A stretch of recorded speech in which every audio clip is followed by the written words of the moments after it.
Hi, I'm Tarikh.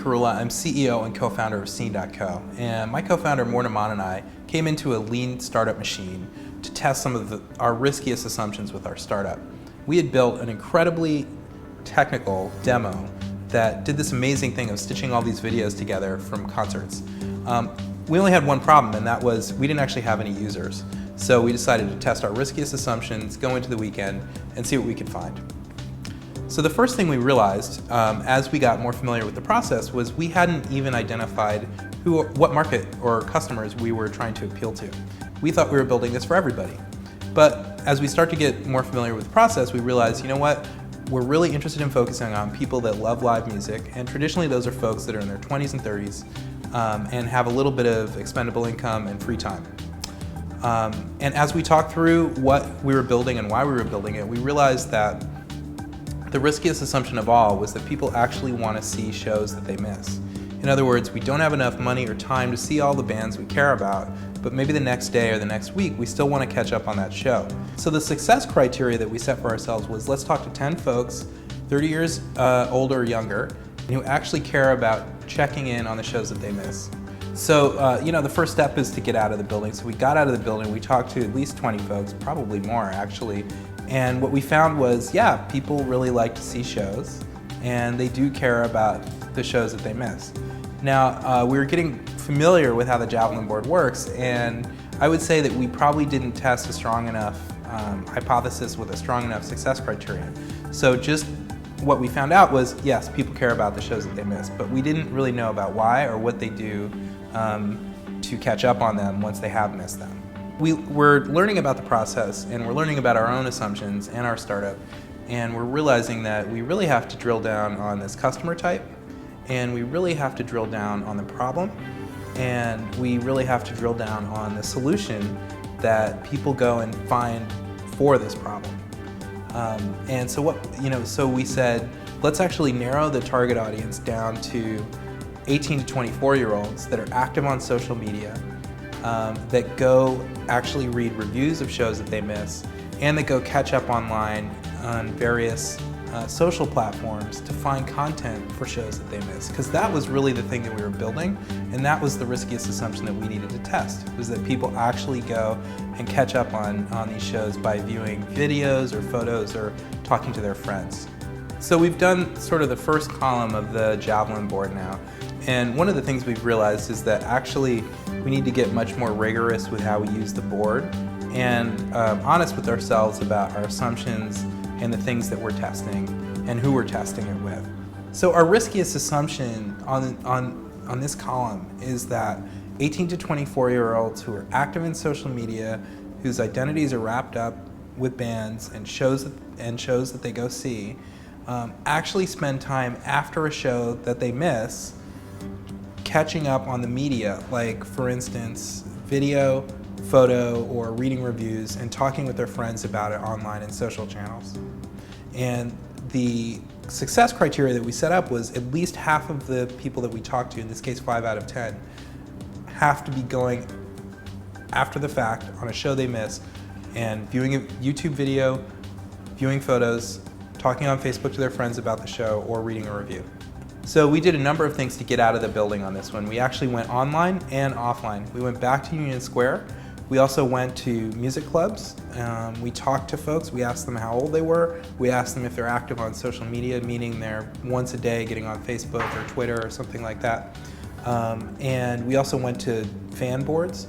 So we logged into blogs where fans track bands that they care about and created user identities on there and did some blog posts and questions in the forums and talked to them to see basically what their habits were around catching up on the shows that they miss. The success criterion, again, that we had set up was that at least half of the people that we talked to have to go view media from a show that they miss after the show.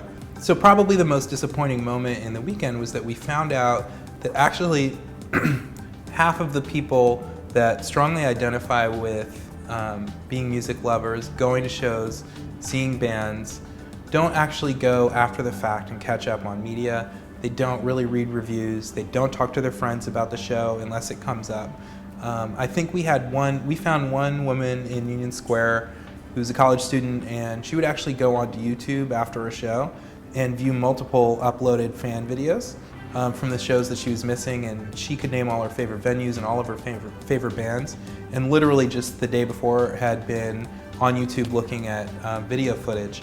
So this was like our perfect user. We were super psyched. The only problem was we only found one person like this out of 20, and that wasn't the success criterion that we had set up for ourselves for the weekend. We were kind of heartbroken in a way because we had spent a lot of time working on this, and at the same time we were really committed to following through on the process and challenging our own assumptions.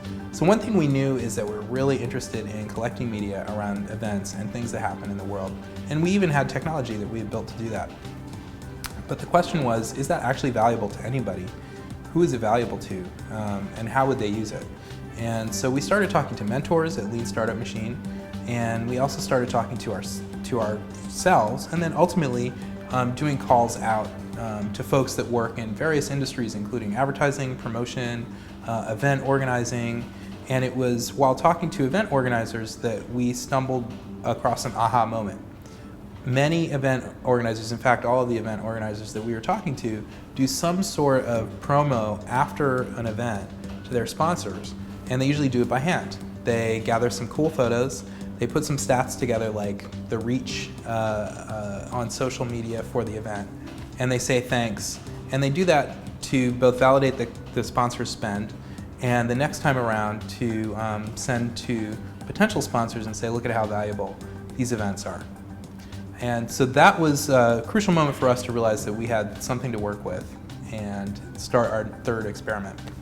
So what we realized is that we could automate a solution at the press of a button to eliminate hours of work that these event organizers were doing by hand to put together thank you emails with great photos to their sponsors. And so we built a hack for it, and our riskiest assumption was that an event organizer would pay $20 to be able to do this automatically.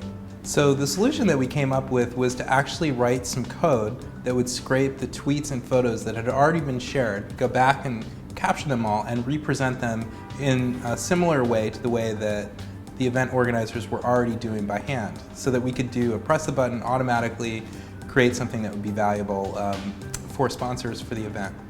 And we hacked that, and we didn't tell anybody, and presented it in front of the audience as our final presentation. And the success criterion was, can we get the organizer of the weekend to give us $20 for access to that page? And sure enough, Trevor, who had organized that weekend, his mind was blown. He ran up on stage and gave us $20, and we had validated our assumption. So we've had huge success since then.